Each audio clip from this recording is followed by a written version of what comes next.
Look at this. You like this? Pretty sick, right? Well, guess what? It's Rainbow Brite, so you're gay now. There's a lot to say about Rainbow Brite, so I've decided to make this a longer episode and chop it up into chapters. So join me as I look back into the 80s and discover some surprising facts about girl shows, horses, ponies, horrifying monsters, with a deep dive into Rainbow Brite.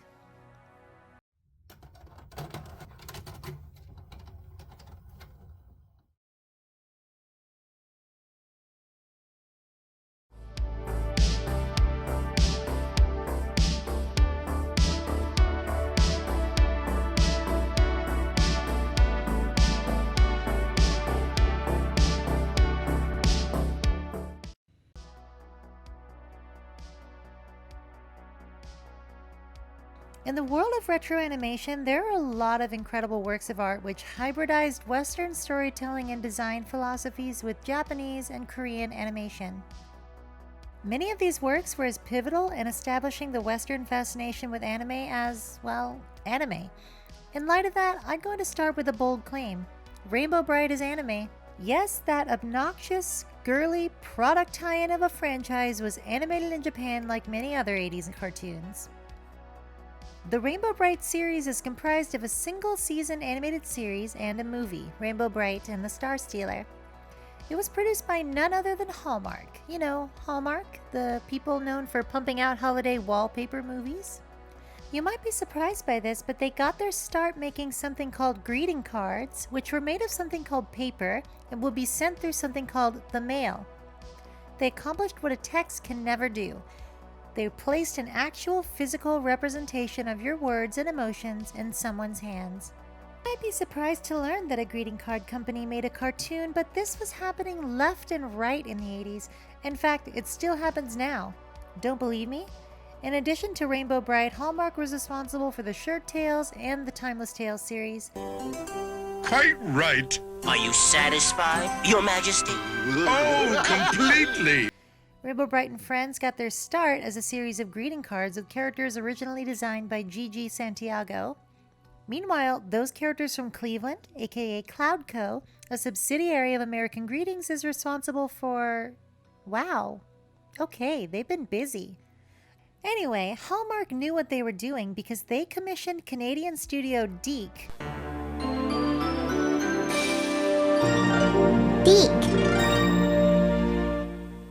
Then famous for Inspector Gadget, for the animation.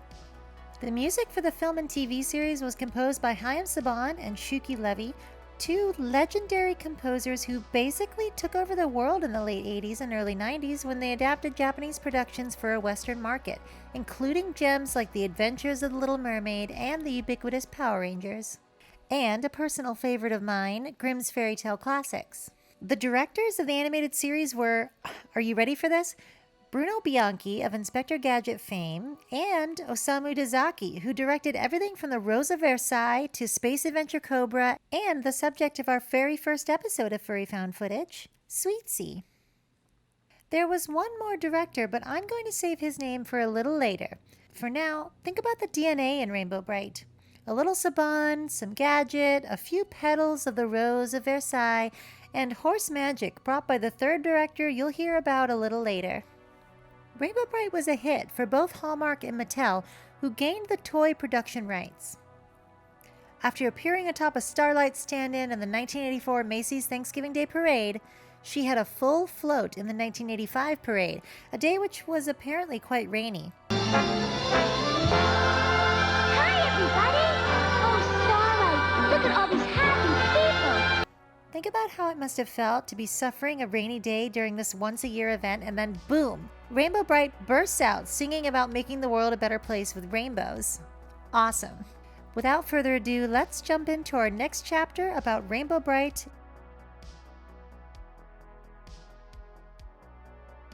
Rainbow Brite had its first semi-season of 5 episodes released from 1984 to 1985. There was a lull in November 1985 when the movie came out, and another 8 episodes were released in 1986.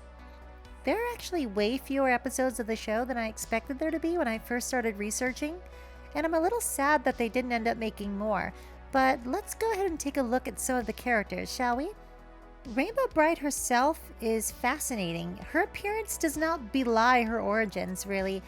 She's a little girl who, for reasons of proportion and dubious origin, is probably an alien.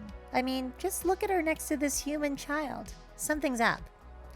Initially, she is beamed down / birthed onto a world of evil to seek a sphere of light and fix the planet by making it beautiful. The first thing she sees is this evil-looking bird, and she just starts talking to it. She has a truly pure heart. She sets out to recover the sphere and gains the tertiary goal of also rescuing the Color Kids, of which there are a whopping 11. The Color Kids oversee a race of sprites whose sole purpose of existing is to work in color mines in order to keep the world, and our world, well supplied with color. I don't think a lot of people know that Rainbow Brite is actually a kind of title, because when the show starts, this disembodied entity calls her Wisp.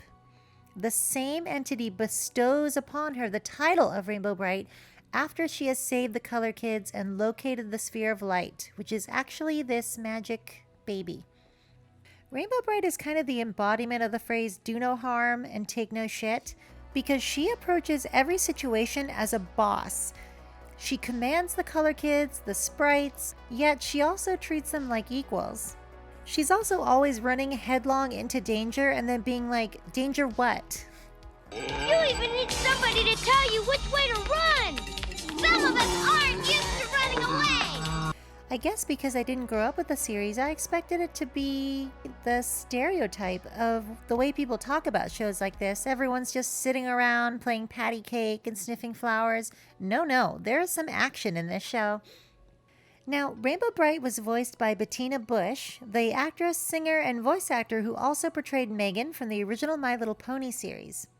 Bettina also sang on the Rainbow Brite vinyl albums and is the singer of the Rainbow Brite theme song, which is a total banger. So the shining light in every face shines for all to see.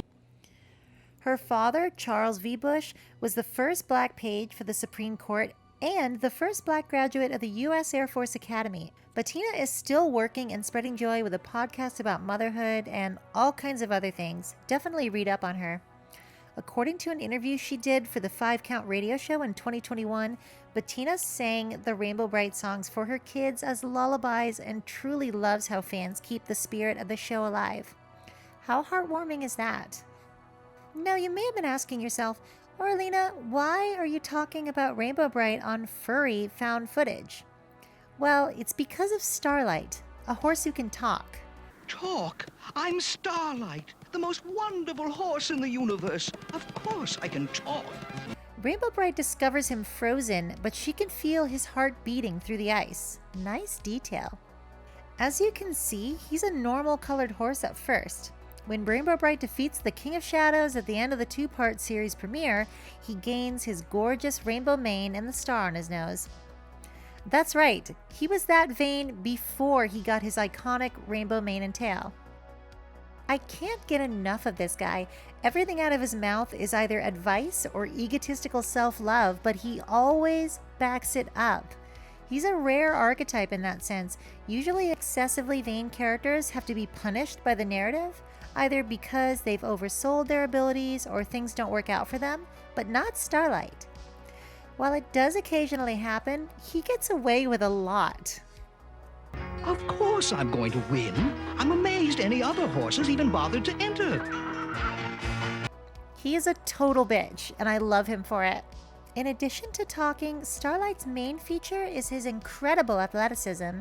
He can kick a wall to make sparks to build a fire, commit daring jumps, his tail is prehensile, and when falling, he can do this. Look how happy he is about it. He's also a master of the art of disguise and is more than just a horse. It's not often that the horse in the show is actually part of the team and offers advice on strategy. He just happens to be a means of conveyance to boot. I didn't get to be the wonder of the galaxy by being a slowpoke. You can't keep a good horse down. Later on in the series, Starlight becomes quite jealous of the other horses around Rainbow Land, but also gains a love interest in the elusive Sunriser. She's a wild pink horse about whom the sprites have told legends for years, but nobody believes she exists until she actually shows up. Weirdly, she doesn't talk like Starlight, and neither do any of the other horses, so there's all this lovey-dovey nuzzling going on, and she doesn't say a word. That said, Rainbow Brite can apparently understand her whinnies. Starlight was voiced by Stoka, best known as the voice of Winnie the Pooh's owl in countless cartoons, movies, and Kingdom Hearts. He also hates the Noid and loves pizza. Here he is as the announcer of the original Noid commercials. Here's some news the Noid won't like. New Domino's pan pizza. Fresh from the oven and delivered in 30 minutes or less, guaranteed. Domino's pan pizza. Thick crust, generous toppings, smothered with cheese. Magnificent. Sorry, Noid. Call for new Domino's pan pizza. Nobody delivers better. Now, remember when I mentioned a third director? Well, that's Rudish, one of the most important equine artists of the 20th century and the reason why the horses of Rainbow Brite look so damn good. He was a breeder, exhibitor, and a judge of Arabian horses and began working at Hallmark in 1964. There are countless cards and books featuring horses illustrated by Rich for Hallmark over the years. He was also associated with Breyer and sculpted the first horse in Breyer's artist series in 1984. This is Sham from Marguerite Henry's wildly popular book, King of the Wind. Lady Roxana was another of his sculpts featuring a character from the same book. Rich Rudish's animation chops included character design for the real Ghostbusters, Barbie and the Rockers, and of course, Rainbow Brite. He was a director and a designer for both the series and the movie, and it really shows. I like to think he was in the writer's room demanding Starlight be more fabulous in every episode. You might find Rich Rudish's name familiar, and that's because you've probably heard of his son, Paul Rudish.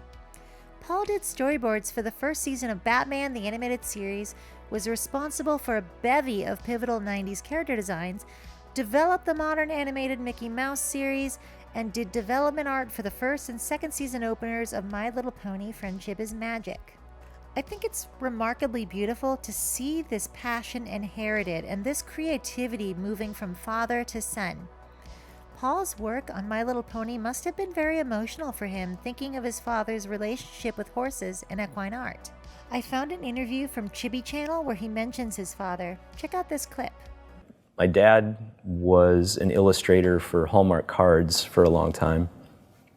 And so that was awesome to have a live-in art teacher. Amazing stuff. I'll link the full video in the description. Rich Rudish left us far too early, passing in 1989 at only 48. But it's wonderful to see his son finding so much success and sharing his creativity. I could leave it there, but since this is a deep dive, why don't we go even deeper? Would it surprise you to know Starlight was based on a real horse? According to a 1984 article shared on rainbowbrite.co.uk, shared on my birthday in 2011 no less, Rich Rudish designed Starlight based on an Arabian horse named Bai Jingo, who his other son, Coben Rudish, met in 1983 during a 3-month lending period / visit to another stable. Jingo's owners, the Turnbaugh family, named him after a poem by E.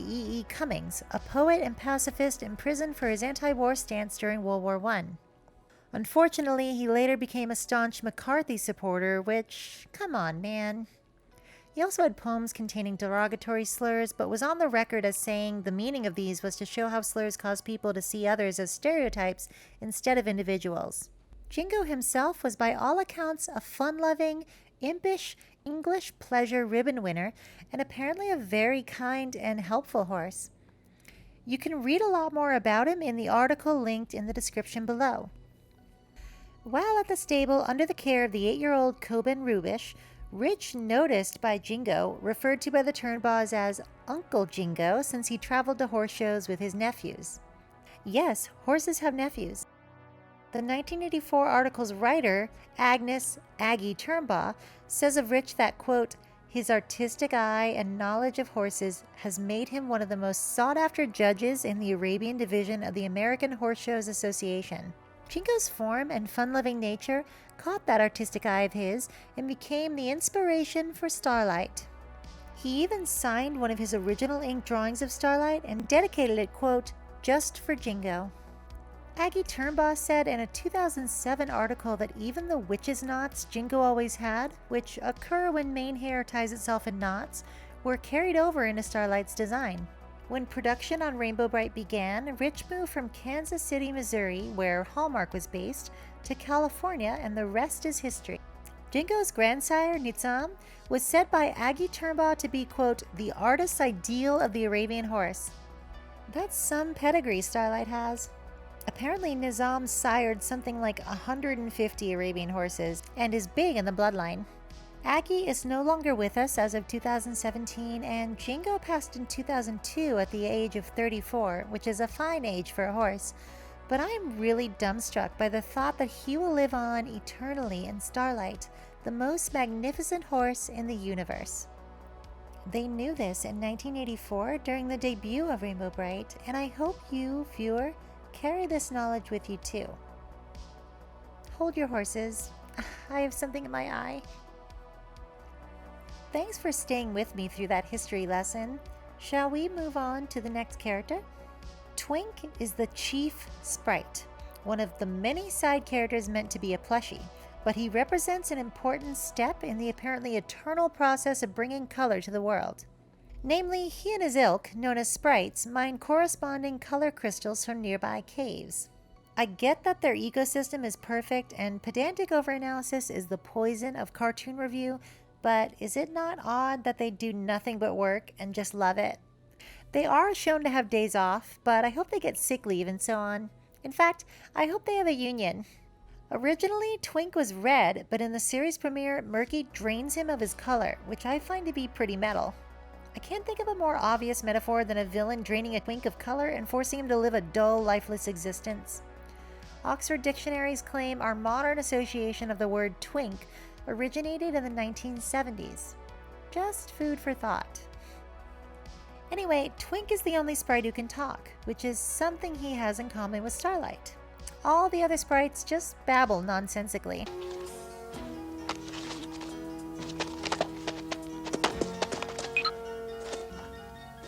Let's take a look at the Color Kids. The Color Kids' purpose before being banished by the King of Shadows was to help the one with the right to wear the color belt. That's Rainbow Brite. She has to rescue them from things like nightmarish smoke torture devices in the opening episodes. It's the seventh color kid. You get that handle, Twink. It was fascinating. There's way too many of these Color Kids, so I'll just go over some notable bits for each of them. The first Color Kid Rainbow meets is Red Butler, whose first words upon seeing her are, I know someone's there. I'll fight you. I love him. He's my little brave fencer Musashi, all spit and vinegar. That's right, he was voiced by Mona Marshall. Red Sprite is this little heartbreaker named Romeo. Sorry, Romeo, but it's too dangerous for you. For the rest of these pint-sized prismatics and their sprites, let's do a Color Kid roll call. Lala Orange, Girly Girl with OJ. Canary Yellow, Easy Breezy with Spark. Patio Green, Proud Practical Joker with Lucky. Buddy Blue, Athletic with Champ. Indigo, the Entertainer with Hammy. And Shy Violet, the Brainiac, whose sprite is IQ. Note how each Color Kid neatly fits into an 80s cartoon character archetype and is supported by their sprite. Shockingly, there are additional kids to cover, so let's move on. Tickled Pink, the bubbly ruler of the color magenta, whose main thing seems to be baton twirling. Her role in the color cosmos is directing the female sprites to help her mix colors and produce cyan and magenta, sort of like an inkjet printer. Moonglow is the transgender Color Kid. I don't make the rules. Oh, ooh, what a night. Sometimes Night Sprite you get started and you just can't stop, you know? She's also the coolest Color Kid because she is in charge of making the night sky and the stars beautiful. She has an intimate mystic connection with Mother Moon. Her sprite, Night Sprite, is in charge of the invaluable golden color crystals, which make the stars sparkle. Oh, come on, Night Sprite. The two make their nocturnal ride each evening to brighten the colors of the night before sleeping during the day. Awesome. Only sunlight can stop me. Oh, yeah? Next, we have Stormy. Stormy lives in clouds and makes rainstorms. She's the most cynical, hard-hearted kid of the bunch, which I think goes along with being weighted by the terrible responsibility of conjuring potentially deadly weather events. She has no sprite to her name, but rides the amazing Sky Dancer, who acts as a sort of rival to Starlight. Honestly, Stormy is a total badass. Just look at this.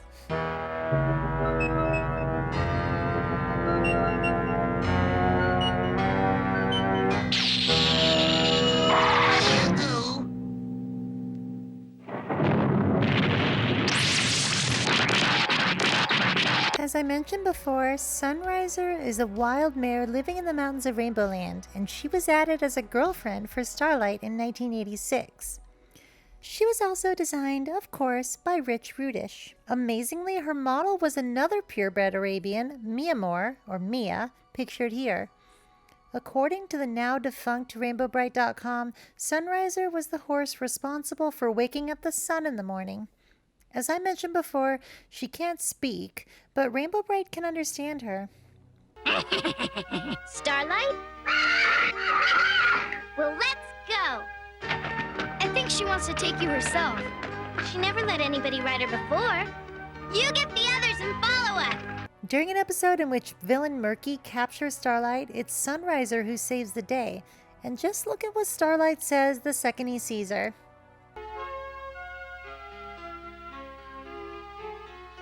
I see you have a new friend. She showed me where to find you. I was right here. She knows everything about the mountains.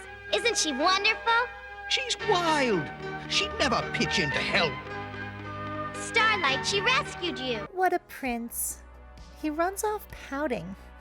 Next up is Chris, a warrior from the planet Spectra, first featured in the Rainbow Brite movie and then appearing in the show. He's similar to Red Butler, kind of arrogant, and has this device called a prism that he needs to use with a rainbow, which forces him and Rainbow Brite to work together. He was designed to be her male counterpart, and in the early concepts, he was actually her cousin named Chris Tall.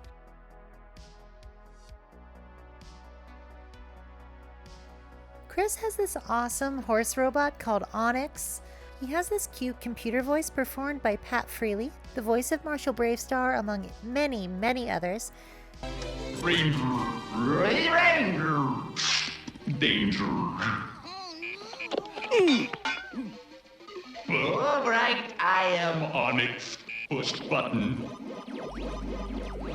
During the events of the Rainbow Brite movie, Chris says all kinds of girls can't do boy things drivel and is proven wrong again and again.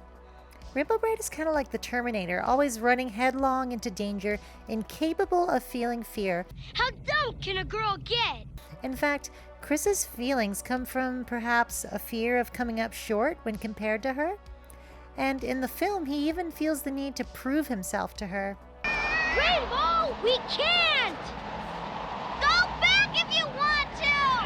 I can do anything you can! Which is a really interesting dynamic, and probably what was going on with a lot of brothers and sisters and boys and girls at school. Next up are the villains Murky and Lurky.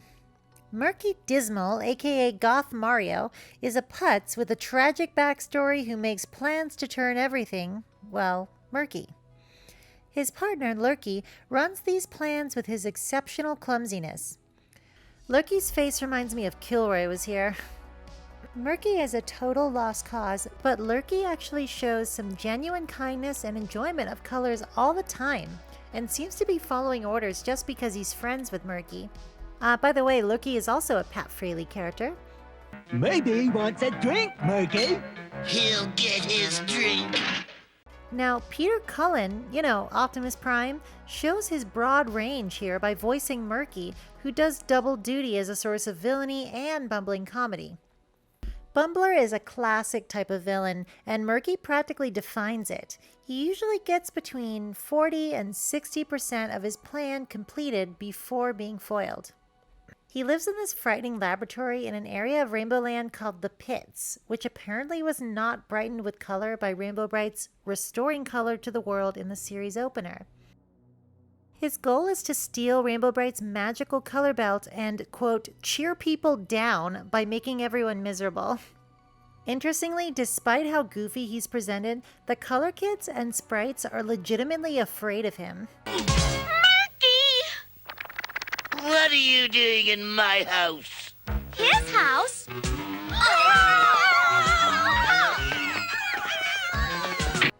He's one of those villains who thinks all bad things are good things and vice versa, a classic inversion. And he's also a mama's boy, which is where his tragic backstory comes in. Murky's mom, Mrs. Dismal, is a similarly colored creature, and she is obsessed with cleanliness. She drives a magic RV. Murky is never good enough for her, and she calls him by his full name, Mrkwell, when she's angry at him. She's responsible for his hatred of color. As a mustache baby, Murky used colors to paint on walls like all children.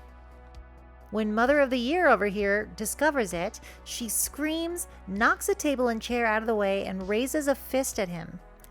Mrkwell! You're going to get rid of every bit of that color if it takes you all day! Then she pushes a cloth into his hands and tells him he'll clean it up himself if it takes him the rest of his life. Now we know where his deep-seated pathology comes from. It's surprisingly dark for a show like this, and I'd argue it was meant to show kids with good parents just how good they were. But Mrs. Dismal is never admonished by the story for having had that reaction. Little baby Murky was literally still in diapers and apparently nonverbal when this incident occurred. Everyone knows you're supposed to gently tut-tut your child and help them clean up to show them how fun it is and create good habits, but this is just abuse. Goth Mario can stay, but get his mom out of here. Brian is the only Earth boy who can see Rainbow Brite. He meets Rainbow Brite on a bad day after... Nope, I didn't make the team. And she reveals herself to him in order to cheer him up.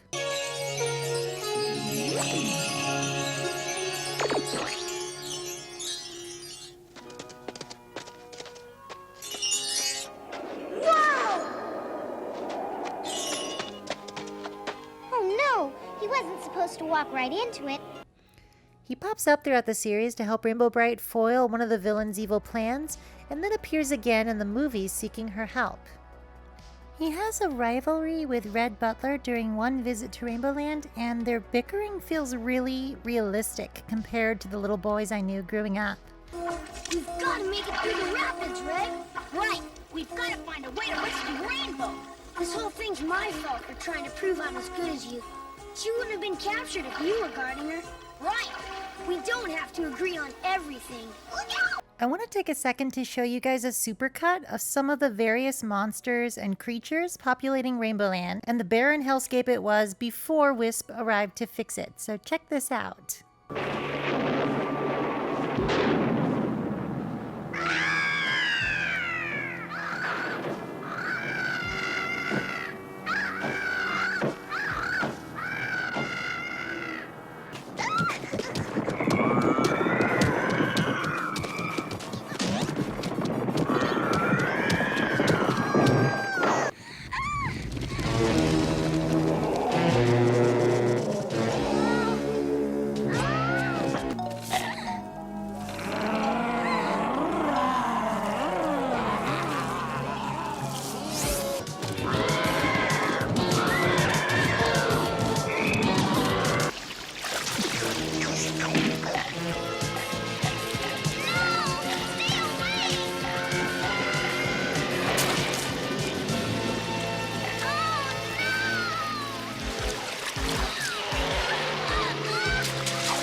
This is no time to eat. I'm hungry. There's a stairway. It looks dangerous. I tried.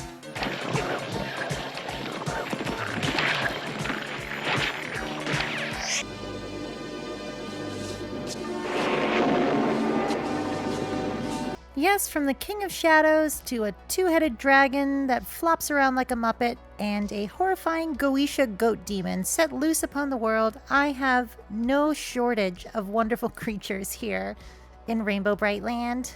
But now that I've discussed the series and the characters, why don't we move on and talk a little bit about the movie?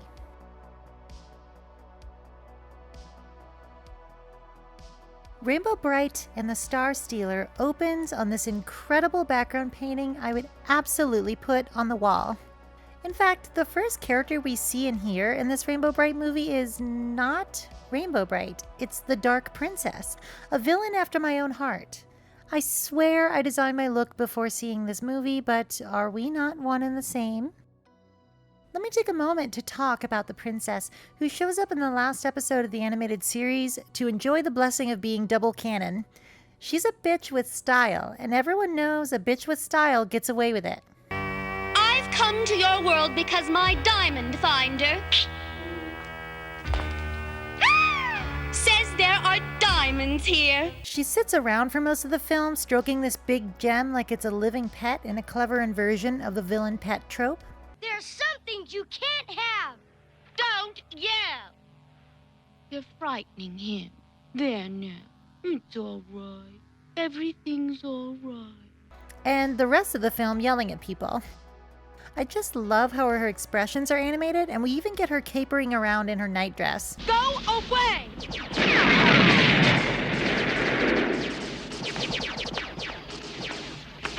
Get off the bed! Even in some of the most negative reviews, reviewers still mention her as a highlight of the film, and I can't help but agree. Her plan is to steal this giant space diamond called Spectra because she wants it. But it just so happens to provide all the color of the universe, and without it... The Weather Bureau reports no sign of an end to the dreariness that's bringing the whole world to a stop. The accident rate is up, the birth rate is down, and every country in the world is blaming the whole situation on some other country. Hospitals report their patients have stopped asking when they'll get better. Things have become so depressing, in fact, why am I even here? Why should I be the only one who hasn't given up? Wow. Now, I saw more than one review mentioning that this movie didn't have, quote, real-world stakes, the way the Transformers and the G.I. Joe movie did. But let's see. Accident rates are up, birth rates down, countries blaming each other, patients no longer want to get better, the world is so depressing that adults are questioning the future. Does any of this sound familiar to you? Does this sound like the year 2023? After a rampant pandemic, a sharp uptick in fascism across the world, declining birth rate due to economic factors and climate change, while everyone blames someone else and people lose hope.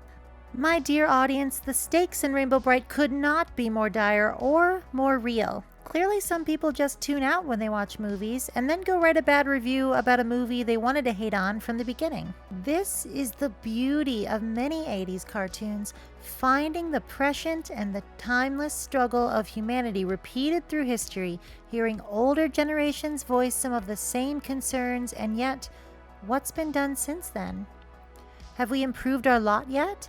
Or has power and money become even more imbalanced, now that we have enough distractions and have lowered every standard across the board to allow the people actively ruining daily life to get away with it again and again? Now, as the film moves on from the princess, we're treated to our good guys, and the first good guy character we see is a horse's ass. Yes, Starlight wakes up and starts singing a pretty snappy 80s pop ballad. Who knew? Wake up, flowers. I've been up for hours. And what a voice. I would definitely buy whatever prog rock album he was selling. Thanks, Saban and Levy. Then we're treated to the Queen's Levee ceremony, and we get this amazing fuss between Rainbow Brite and Stormy. You see, it's time for spring, and Stormy prefers winter, because that's where all the storms are. And the only obvious way to solve this problem is for her and the absolutely metal Sky Dancer to have a race with Rainbow and the magnificent Starlight. Mistake. I won't tell you everything about the movie, so you're inclined to watch it yourself, but take a look at some of these shots and backgrounds. That's another thing about Rainbow Brite and 80s girl cartoons. A lot of the imagery was no less striking and cool than in boys' cartoons. The original My Little Pony was full of occult monsters who wouldn't be out of place on the cover of a Dungeons & Dragons book, or in the cartoon, as the case may be, and Rainbow Brite is no different. If you don't have time to watch another full series, I am imploring you to at least watch the movie. It's available for free online if you just look it up.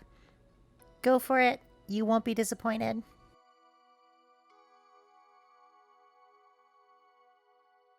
I was curious about contemporary reviews, so let's see how they reviewed Rainbow Brite and the Star Stealer in the New York Times in this 1985 review by critic Janet Maslin.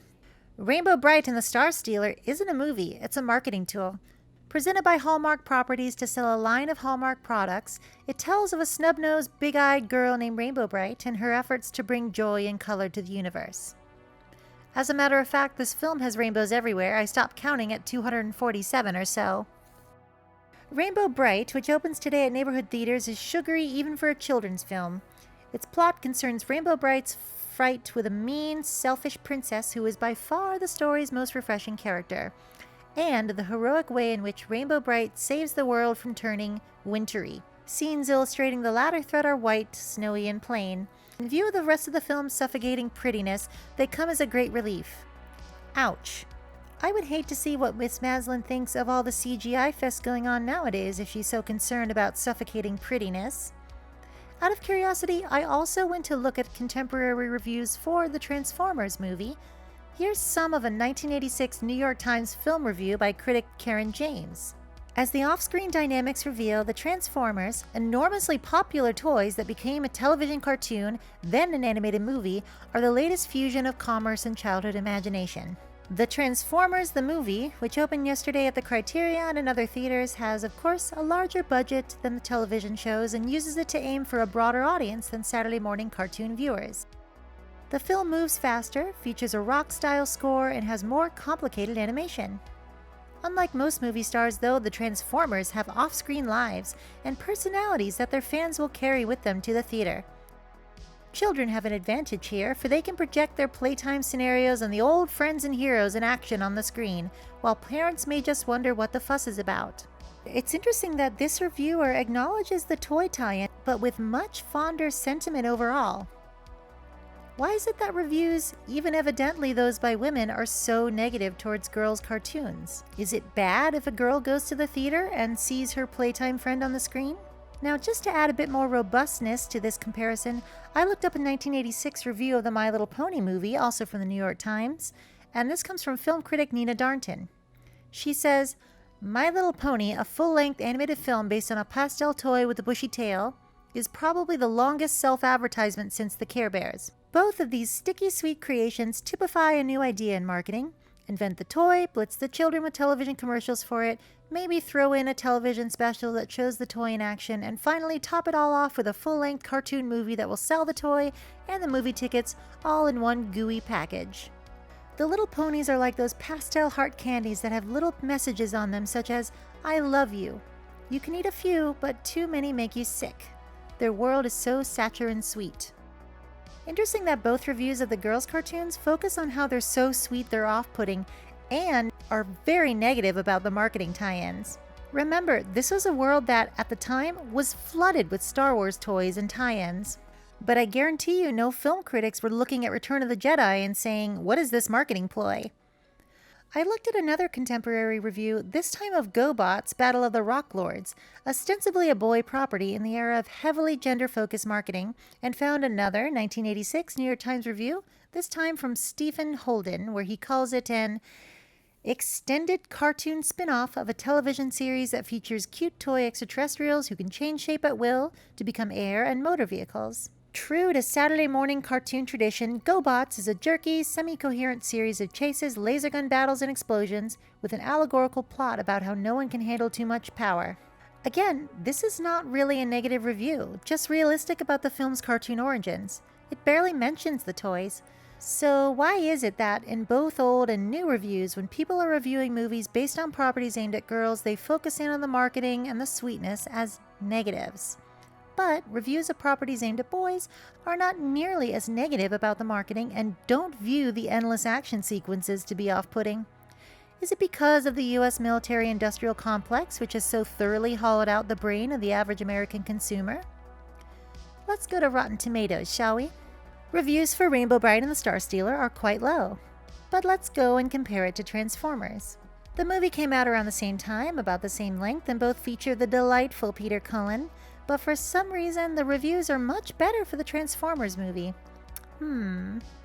At a glance, very few of them mention merchandising when discussing Transformers, which is something of a sticking point for Rainbow Brite reviewers, who casually denigrate it for being made to sell toys. Yet when something is ostensibly for boys, apparently that's not a problem. So, let me ask you, is it really a valid criticism to say Rainbow Brite and films like it were designed as a marketing ploy to get parents and children to buy Rainbow Brite paraphernalia, and therefore judge her movies and series harshly? If you're saying yes, I ask you, is there a reason you don't extend that criticism to the likes of G.I. Joe and Star Wars and innumerable other 80s media properties more aimed at boys? Is the reason misogyny? Please also consider the omnipresence of fandom marketing these days, with milk-dry consumers able to purchase one of 3 identical yet different enough Funko Pops of Valerian background characters or get their cheeks on some branded toilet paper. Then as now, if a major criticism of a film or television series is that it's a marketing ploy, it's a completely moot point. And I rarely see this criticism levied at properties for boys, whose nostalgia properties are usually defined as untouchable classics. It is definitely okay to critique capitalism, especially as it pertains to media, but I would feel much better about it if the culture was fair with how it bandied about these arguments.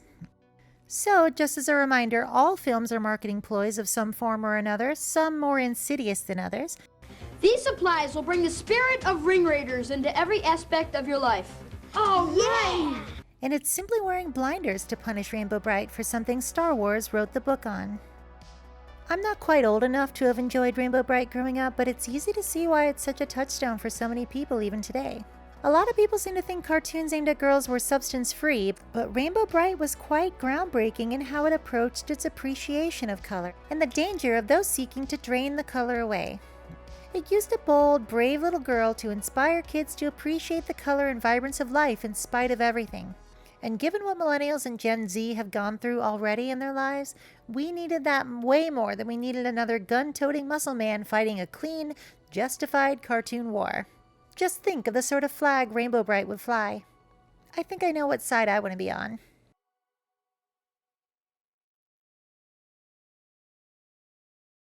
So there's some bonus odds and ends I want to discuss before I leave you. It's not enough that the series and movie have songs in them. Hallmark produced vinyl records on the Buena Vista label, first with Paint a Rainbow in Your Heart in 1984, which even had a variant picture disc, and here it is, followed by a Christmas album in 1985. You could even listen to them on this cute little Rainbow Brite baby record player.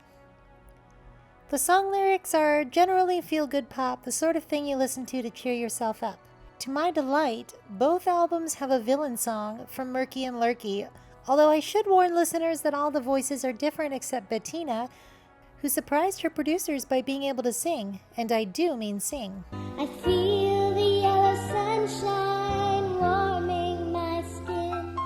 I can't share too much, obviously, but music is one of the highlights for Rainbow Brite fans. Just checking the comments under one of the albums posted to YouTube is a view into the happy childhood memories of dozens of people. Part of why I'm so interested in old media, often seen by others as defunct, because it's not a blazing hot IP.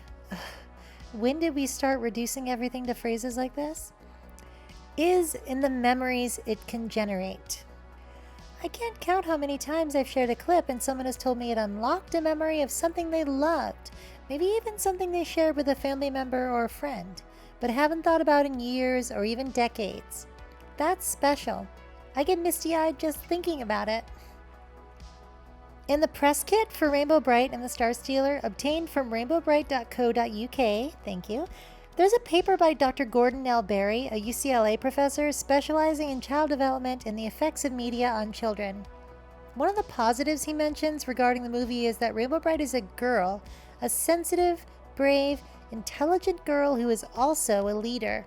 He goes on to say that, quote, "It is important to both sexes that films show a diversity of skills and talents exhibited by a girl in a leading role." By the 80s, representation was improving, but it can't be overstated how rare it was to see girls and women not only as the main characters of a show or film, but as leaders. I looked up this Dr. Gordon L. Berry and found he was the educational advisor on a ton of shows beginning in the 1970s and continuing in the 80s with the likes of Filmation's Ghostbusters, Brave Star, and up to the present day. He's also the educational consultant for Robin and the Dreamweavers, which is decidedly not for children. Why did this 80s cartoon have an educational consultant? Well, thanks to television codes, broadcast standards and practices, and children's television acts, what you could show on TV was heavily regulated, especially with regards to children's programming. This is why there weren't any LGBT characters back in the day, why He-Man never cut off anyone's head, and why many studios hired educational consultants to help qualify their programming as at least somewhat educational. Were there any Rainbow Brite commercials? Oh, you bet there were. Check out Heather O'Rourke from Poltergeist in these Rainbow Brite commercials. Actually, super cute. While researching these, I of course came across people discussing curses.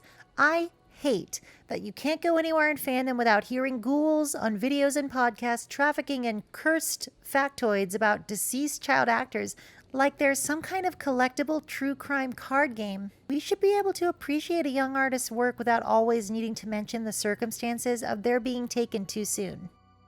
There's been a lot of other expansions of the Rainbow Brite universe, including a few short-lived reboots, comics, and a couple of live-action videos from back in the 80s when big head mascot suits running around the San Diego Zoo was all the rage. Sorry, Miss Brite, but no Starlight, no sale. Next to My Little Pony, Rainbow Brite was an exemplar of what a girls' show was.